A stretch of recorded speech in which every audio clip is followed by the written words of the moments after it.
چھڑا نہیں پا رہا. تو انوائرمنٹ ہم جیسا بنائیں گے تربیت کے لیے ویسے نتائج اس انوائرمنٹ میں رہنے والوں پر اثر انداز بھی ہوں گے. اگر ہم چاہتے ہیں کہ ہم پابند سنت بنیں، اگر چاہتے ہیں کہ سچ بولنے والے بنیں، اگر چاہتے ہیں کہ با کردار بنیں یا ہماری اولاد با کردار ہو جائے، ہم با کردار ہونا چاہیں تو ہمیں ایسے افراد کا انتخاب کرنا ہوگا اور پھر ایسی صحبتوں کو ڈھونڈ کر ان میں بیٹھنا ہوگا اور ان سے سیکھنا ہوگا. اگر ہم چاہتے ہیں کہ ہماری اولاد ایسی ہو جائے تو پھر اس کے لیے ایسا انوائرمنٹ ہمیں خود فراہم کرنا پڑے گا تاکہ وہ اچھی ہو اور باوقار انداز سے با کردار بن کر اپنی زندگی گزار سکے. سبحان اللہ. آپ جتنے اسلام بھائی نے جو بھی باتیں کی آپ میں سب سے ایگری کرتا ہوں، لیکن اس تصویر کا جو ہم نے ویو لیا، آپ سب نے لیا اور میں بھی وہی لے رہا تھا کہ رسی بندھی ہوئی ہے، ہاتھی بڑا ہے، رسی توڑے گا تو دیگر فوائد حاصل ہوں گے جو آپ نے الگ الگ کر کے بیان. لیکن میں اس کو ایک اور سینیریو میں بھی لے رہا ہوں کیونکہ ہماری ساری گفتگو میں آزادی غلامی کا بڑا تذکرہ آیا ہے. تو تصویر سے تو ہم سمجھ رہے ہیں نا، ہاتھی تو ایک کہہ لیجیے استعارہ کے طور پہ ہے بھی جانور ہم نے لیا ہے، طاقت لی ہے. تو انسان کی طاقتوں کی رسی، اس کی رضا کی رسی، اس کی خواہشات کی رسی اگر دین کے کھوٹے سے بندھی ہوئی ہے تو یہ نیگیٹو نہیں ہے، یہ پازیٹیو ہے. پھر یہ ترقی میں رکاوٹ نہیں بنے گی بلکہ یہ ترقی کا باعث بنے گی، حفاظت کا ضامن. حفاظت کا ضامن بن جائے گی. جیسے وہ پٹے کی مثال دی جاتی ہے نا، آوارہ کتوں کے گلے میں کوئی پٹا نہیں ہوتا کیونکہ یہاں پہ تو ہم نے ایک ایلیمنٹ لیا ہے صرف ہاتھی، جی اور اس سے مقصود یہی ہے کہ طاقت سب کچھ ہے، کر سکتا ہے. لیکن ایک اور چیز بیان کی جاتی ہے کہ جو آوارہ کتے ہوتے ہیں نا ان کے گلوں میں پٹا نہیں ہوتا، اور اب تو شاید بند ہو گیا یا کم ہو گیا، لیکن پہلے گورنمنٹ کے بعض ادارے جو ہے نا یہ آوارہ کتے جو ہوتے ہیں گلی محلوں میں روڈز پر، تو ان کو ختم کرنے کا کام کیا اب بھی ایسا ہی ہے، ایسا ہے، زیادہ ٹھیک ہے. کتے ہو جاتے ہیں تو جو جن کتوں کے گلے میں پٹا ڈلا ہوا ہوتا ہے نا وہ اس کا نشانی یہ ہوتی ہے کسی مالک کے ہیں. تو بہرحال میں جو عرض کر رہا تھا رسی والی بات سے کہ ہم یہ دیکھ لیں کہ ہماری رسی کہاں بندھی ہوئی ہے. یہ شاید عبد الواجد بھائی کی رائے کے زیادہ قریب ہے کہ انہوں نے قرآن پاک کی آیت کریمہ ہے اسی پر، وَاعْتَصِمُوا بِحَبْلِ اللَّهِ جَمِيعًا وَلَا تَفَرَّقُوا، اللہ کی رسی کو مضبوطی سے تھام لو اور تفرقے میں نہ پڑو. جی تو اگر رسی کی بات لینا تو یہ بھی ہے کہ اللہ تبارک و تعالیٰ کے دین کی رسی اگر گلے میں ڈال لیں تو یقیناً اس میں عظمت ہی ہے. اچھا میرے ذہن میں ایک اور چیز بھی آئی ہے چھوٹی سی، جی جی عرض کروں میں کہ ایک تو پہلو یہ ہے کہ غلامانہ سوچ، ایک ہاتھی اتنا مضبوط جانور، طاقتور جانور، بڑا جانور ایک رسی سے بندھا ہوا ہے. دوسری چیز یہ ہے کہ انسان کو بعض اوقات ایسا ہوتا ہے کچھ افراد کو، کچھ خواہشات کو، کچھ چیزوں کو رسی سے باندھنا ہی پڑتا ہے، کچھ چیزوں کو قید کرنا ہی پڑتا ہے، اپنے اوپر کچھ پابندیاں لگانا ہی پڑتی ہیں. جب تک آپ اپنے اوپر پابندیاں نہیں لگاتے تو آپ کے اندر سے بری خصلتیں نہیں نکل پاتی. بہت سارے ہمارے اندر بھی ایسی عادتیں ہوتی ہیں. نفس چونکہ برائی کا حکم دیتا ہے، جیسے کہ اللہ پاک نے قرآن پاک میں فرمایا ان النفس لامارۃ بالسوء، کہ بے شک نفس برائی کا حکم دینے والا ہے. اب برائی کی طرف نفس لے کر جاتا ہے، لیکن اس کو روکنے کے لیے ہمیں دین کی رسی کو مضبوطی سے تھامنا ہوگا. ہمیں اللہ کے نیک بندوں کے قرب میں رہ کر اپنی خواہشات کو دین کے تابع رکھ کر اپنے آپ کو پابند کرنا ہوگا. کشتی کے بادبان ہوتے نا راشد بھائی، پتہ نہیں اب تو چلتی ہیں نہیں چلتی، لیکن بادبانی کشتیوں کا ایک تصور تو رہا ہے ابھی بھی چلتی. لنگر وہ جو اڑانے جاتے ہیں. بادبان ہوتے ہیں نا جی وہ ایک طرف سے نہیں بندے ہوتے، جی ان کے دونوں طرف رسی ہوتی جی ایسے اور وہ دونوں طرف کی رسی بیلنس کر رہی ہوتی. تو ہمیں بہرحال نفس کی رسی کو بھی قابو رکھنا ہے، وہ اس اعتبار سے کہ ہمیں اس کی غلامی اختیار نہیں کرنی، اور ہمیں دین الہی سے وابستگی، اللہ تعالیٰ سے وابستگی کی جو رسی ہے اس کا بھی خیال کرنا ہے کہ اسے کمزور نہیں ہونے دینا. اللہ پاک عمل کی توفیق عطا فرمائے. اگلی تصویر کی طرف بڑھتے ہیں. جی آپ کی رائے کیا کہتے ہیں آپ؟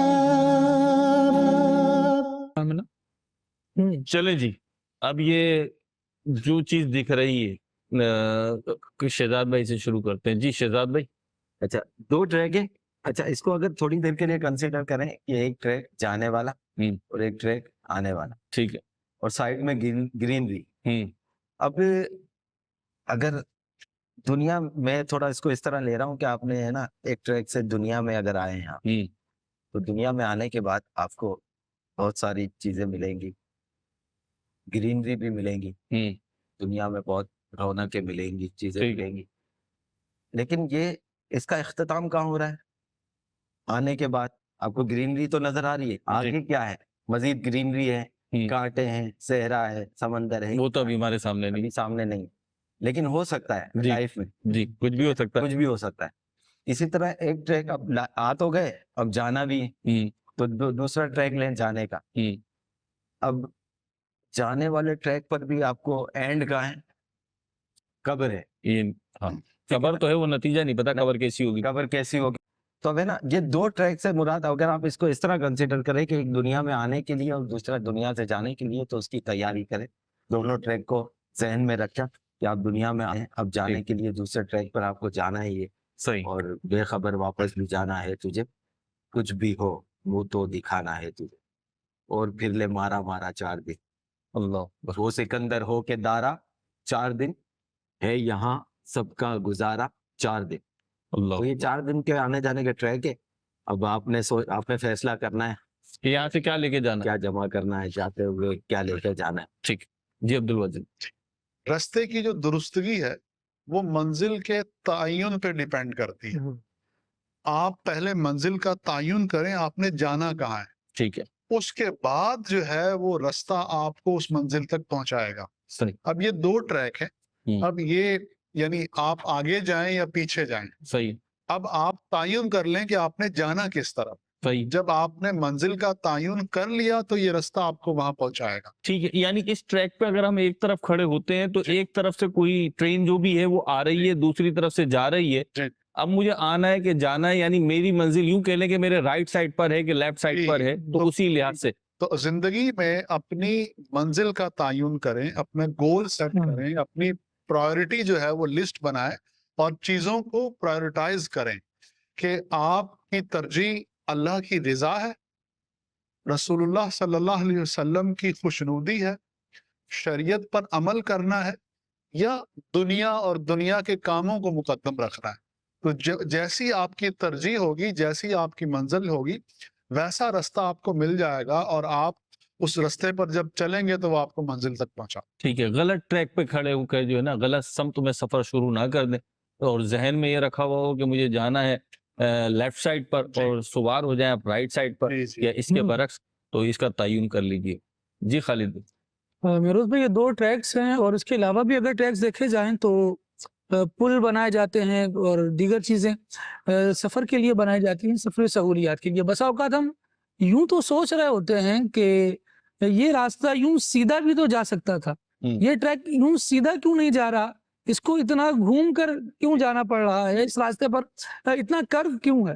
بسا اوقات جب ٹریک بچھایا جا رہا ہوتا ہے تو اس وقت یہ تعین کیا جاتا ہے کہ کہاں ٹریک بچھانا ممکن ہے.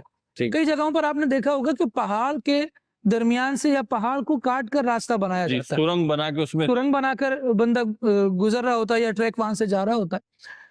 تو ہوتا یہ ہے کہ اس وقت جو پاسبلٹیز ہوتی ہیں ان کو بروئے کار لاتے ہوئے، ممکنات کو خیال میں رکھتے ہوئے کام کو کر لیا جاتا ہے. پھر یہی راستہ ہوتا ہے جس نے انسان کو منزل تک پہنچانا ہوتا ہے. اگر ہر شخص یہ چاہے کہ میں اپنا راستہ اپنے لیے خود ہی بنا لوں، کسی کا بتایا ہوا راستہ مجھے چلنا ضروری نہیں، تو پھر وہ راستے پر چلے گا تو، لیکن اس راستے کے نہ اس کو حالات پتہ ہوں گے، کیونکہ اس راستے سے نہ پہلے کوئی گزرا ہے نہ شاید اس کے بعد بھی کوئی گزرے.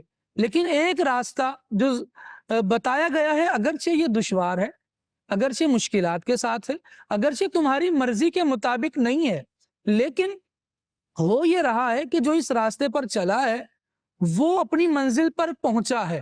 جب ہمیں ایسا راستہ مل جائے تو پھر ہمیں کوئی پہاڑ یا سرنگ کھودنے کی ضرورت نہیں ہے. اگر آسانی کے لیے بعد میں کچھ ہو سکے تو وہ ایک الگ بات ہے، لیکن ایک ایسا راستہ ہمیں ملا ہوا ہے جس پر ہم دیکھ رہے ہیں کہ پہلے چلنے والے کامیاب ہوتے چلے گئے. ہمیں بھی چاہیے کہ نئے راستے کو پھر بلا وجہ نکالنے کے بجائے ان لوگوں کے راستے کو اپنا لیں جو ہم سے پہلے ان شاہراہوں سے گزرے اور کامیابی کے ساتھ اپنے سفر کو مکمل کر گئے.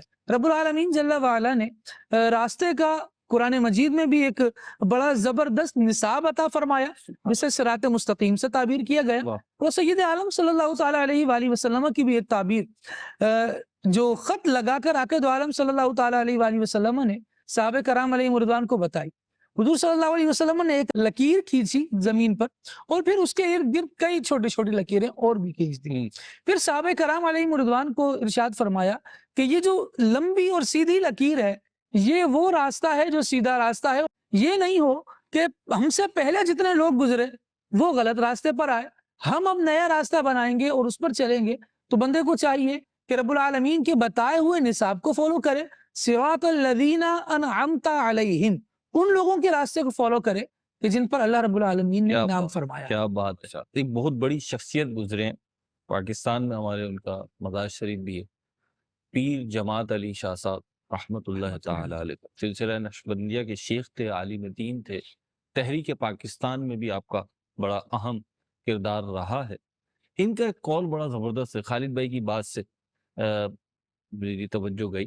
آپ فرماتے ہیں کہ نئے نئے مکانات بناؤ, نئے نئے کھانے کھاؤ, نئے نئے لباس پہنو, لیکن دین وہی 1400 سال پہلے والا رکھو. اللہ. تو ہوتا ہے نا, ہر چیز میں جدت آ رہی ہے, ہر چیز میں جدت آ رہی ہے, لیکن دین وہی جو صحابہ سے, تابعین سے, ائمہ اربعہ سے, علماء و مشائخ سے چلتا ہوا ہم تک پہنچ رہا ہے, وہی جو 1400 سال میں ان شخصیات کے ذریعے ہم تک پہنچا ہے.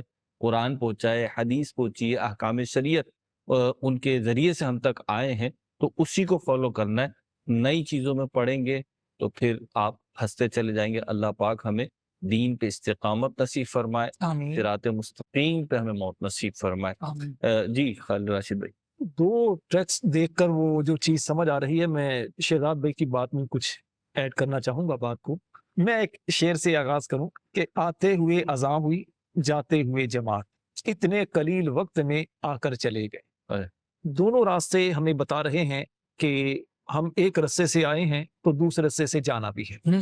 پیارے آقا صلی اللہ علیہ وسلم کا فرمان ہے, کن فی الدنیا کأنک غریب, او کما قال علیہ السلام, کہ دنیا میں ایسے رہو جیسے مسافر رہتا ہے.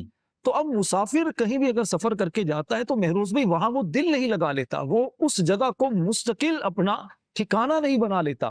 اسے ہر وقت یہ چیز پیش نظر رہتی ہے کہ مجھے واپس بیوی بچوں میں جانا ہے, مجھے واپس اپنے گھر لوٹ کر جانا ہے. لیکن مسلمان کا عقیدہ کیا ہے کہ مرنے کے بعد دوبارہ بھی مجھے زندہ ہو کر رب کی بارگاہ میں پیش ہونا ہے. اچھے کام کیے ہوں گے اس کے انعامات ملیں گے, اگر غلط کام کیے ہوں گے اس کی پھر سزائیں ملیں گی. جس مقصد سے سفر کیا ہے وہ مقصد پورا کریں اور پھر اپنی آخرت کی جو منزل ہے اس میں کامیابی کے ساتھ داخل ہوں. اللہ پاک توفیق عطا فرمائے. اب کیا کروں کہ جی میرے ذہن میں بھی کچھ بات آ رہی ہے, جی جی وہ بھی میں عرض کرنا چاہتا ہوں. مدنی چینل کے ناظرین بھی سوچ کے بیٹھے ہوں گے اور کتنوں کی بات عبد الواجد بھائی سے, شہزاد بھائی سے, راشد بھائی سے, خالد بھائی سے میچ کر گئی ہوگی, تو ہو سکتا ہے مجھ سے بھی کسی کی بات میچ کر جائے. شہزاد بھائی میں نے جب یہ ٹریک دیکھے نا تو دو باتیں میرے ذہن میں آئیں. ایک تو اس میں ایک چیز دکھ رہی ہے, لیکن جو چیز دکھ رہی ہے نا اسی کے ساتھ ہمارے ذہن میں ایک اور چیز آ رہی ہے. صحیح. ہمیں دکھ رہی ہے کیا چیز؟ ٹریک دکھ رہا ہے, اور ٹریک دیکھتے ہی ہمارے ذہن میں جو ایک چیز آ رہی ہے وہ کیا ہے؟ ٹرین آ رہی ہے. اب بات یہ ہے کہ وہ کسی نے پوچھا نا, راستہ پوچھا کسی سے کہ یہ راستہ کہاں جاتا ہے, تو بتانے والے نے کہا بھائی راستہ کہیں نہیں جاتا, بندہ جاتا ہے. تو اسی طریقے سے جو ٹریک ہے عبد الواجد بھائی, یہ جب سے بنا ہوگا جب سے یہیں پر ہے, اور اس پہ سے نہ جانے کتنی ٹرینیں گزر گئیں یا گزر جاتی ہیں, کتنے مسافر منزل پہ پہنچ گئے. ہم جو اپنی لائف گزار رہے ہیں تو بعض اوقات ہمارے ذریعے سے کچھ لوگ آگے بڑھتے ہیں, اور بعض اوقات وہ ہم سے زیادہ ترقی کر جاتے ہیں کسی بھی اعتبار سے. نیکیوں کے معاملے میں آگے بڑھ جاتے ہیں, دنیاوی طور پہ آگے بڑھ جاتے ہیں, پازیٹیو وے میں وہ آگے بڑھ جاتے ہیں. تو جب وہ آگے بڑھ جاتے ہیں, کیونکہ ہم انسان ہیں, تو بعض اوقات فیلنگ آتی ہے کہ ہم یہی رہ گئے, یہ آگے بڑھ گئے. تو یاد رکھیں ہمارا کام یہی تھا, ہمارا کام یہی تھا. اگر ہم اپنا کام بہتر طریقے سے کر رہے ہیں تو یہ اچیومنٹ ہے. جیسے یہ ٹریک جو لگا ہوا ہے, جب تک یہ درست کام کر رہا ہے, جانے والی ٹرینوں میں رکاوٹ کا باعث نہیں بن رہا, تو یہ اپنی جگہ پہ سٹیبل. اور جس دن یہ رکاوٹ پیدا کرنا شروع کر دے گا تو اسے ریپلیس کر دیا جائے. تو اگر آپ کے ذریعے سے بھی کوئی آگے بڑھ رہا ہے تو براہ کرم اسے بڑھنے دیجیے, بلکہ خوش ہوں کہ آپ ذریعہ بن رہے ہیں اس کے آگے بڑھنے کا.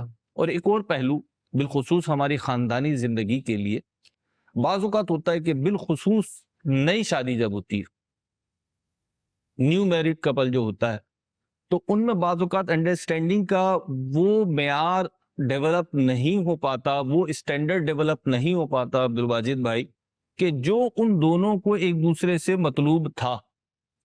تو شروع میں ہی ایسا لگنے لگتا ہے کہ یہ غلط فیصلہ ہو گیا. تو یاد رکھیے ضروری نہیں ہے غلط فیصلہ ہو گیا، قربت میں بھی کچھ فاصلہ چاہیے ہوتا ہے. واہ واہ. آپ کی جو انڈرسٹینڈنگ کا جو بھی لیول ہے اس میں ضروری نہیں کہ آپ کے ذہن میں جو لیول ہے وہی ہو، بلکہ بعض اوقات کچھ ڈسٹینس جو ہے نا وہ زندگی کی گاڑی کو پٹری پہ چلنے دیتا ہے. اگر وہ ڈسٹینس متاثر ہو جائے، ایون کم ہو جائے، تو گاڑی اس پہ نہیں چل سکتی. تو یہ پٹریاں کہہ لیں، آپ ٹریک کہہ لیں، لائن کہہ لیں، سب کو تو 2 ٹریک نظر آ رہے تھے. میں فوکس کیا ہوا تھا ایک ٹریک پر، کہ ایک ٹریک پر ہماری یہاں جو ٹرینیں چلتی ہیں عموماً 2 لائنیں ہوتی ہیں دونوں طرف، اس پہ چلتی ہیں. تو آپ کا میاں بیوی کا رشتہ ہے، آپ کا اولاد والدین کا رشتہ ہے، آپ کا ماموں بھانجے کا رشتہ ہے، یا یہ خواتین میں جیسے رشتے ہوتے ہیں وہ ہیں.